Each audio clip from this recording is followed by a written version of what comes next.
Bonjour à tous et bienvenue dans cette nouvelle vidéo où aujourd'hui on va s'intéresser à Psyché et Cupidon, leur amour ardent.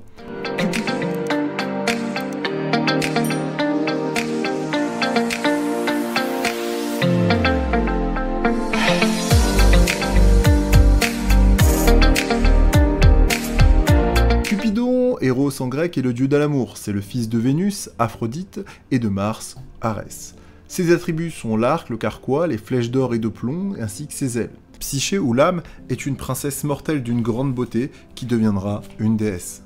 Psyché est la cadette des 3 filles d'un roi. Elle possédait une beauté si époustouflante que ses soupirants en étaient effrayés. On venait la contempler des contrées lointaines. Ses 2 sœurs, resplendissantes, quant à elles, furent mariées à des princes. Mais si on admirait comme une divinité cette femme-là, eh bien personne ne demandait sa main. Psyché pleurait beaucoup et souffrait d'une grande solitude. Les dieux eux-mêmes ne pouvaient s'empêcher de la comparer à Vénus, la plus belle des déesses. Vénus, comme toute déesse, est blessée par cet affront. Elle décide de se débarrasser de cette trop belle mortelle. Elle fit appel à son fils, Cupidon, le messager de l'amour. Il aiderait la déesse à inspirer la passion amoureuse, formant les couples et embrasant, notamment par une flèche, le cœur des prétendants.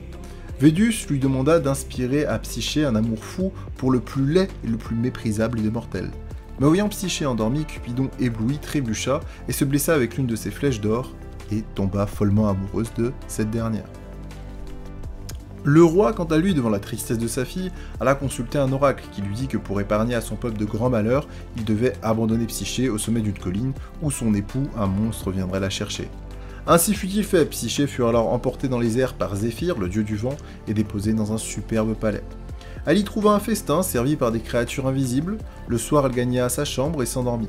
L'être qui la rejoignait en pleine nuit lui murmura « Je suis ton époux, je veux ton bonheur, mais si tu cherches à voir mon visage, tu me perdras pour toujours. » Elle promit de respecter ce pacte d'amour, et Cupidon vient donc la voir toutes les nuits dans le lit nuptial, sans jamais qu'elle ne le vît. Il l'autorisa à rendre visite à sa famille à condition de ne répondre à aucune question le concernant. Quand elle leur décrivit le palais, ses sœurs jalouses la questionnèrent sur le monstre. Était-ce un serpent ? Psyché ne savait que répondre, mais le doute s'infiltra dans son esprit, et poussée par la curiosité et armée d'un couteau au cas où son époux fût un monstre dévorateur, elle alluma une lampe à huile. L'éblouissement provoqué par la beauté de celui qui dormait auprès d'elle lui fit renverser une goutte d'huile qui tomba sur lui et le réveilla.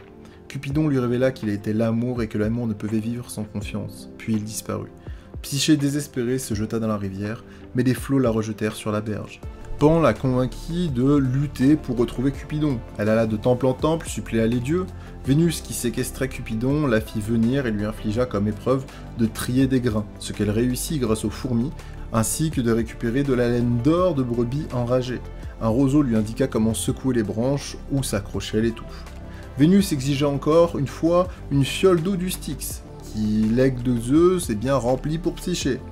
Par la suite, elle dut rapporter un peu de la beauté de Perséphone. À ce moment-là encore, elle est aidée, mais lorsqu'elle ouvrit la boîte où se trouvait la particule de beauté, elle plongea dans un sommeil profond. Cupidon finit par s'échapper de Vénus, il réveilla Psyché, l'emmena devant Zeus et leur annonça leur mariage.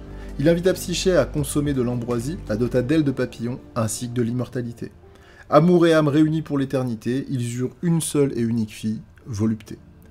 Voilà, c'est tout pour moi, j'espère que cette vidéo vous a plu, si c'est le cas, n'hésitez pas à vous abonner, à lâcher un petit pouce bleu et surtout à partager la vidéo, à me dire en commentaire ce que vous en avez pensé et tout ça, Passez une bonne fin de journée, je vous dis à la prochaine, c'était Malicus, prenez soin de vous, ciao ciao.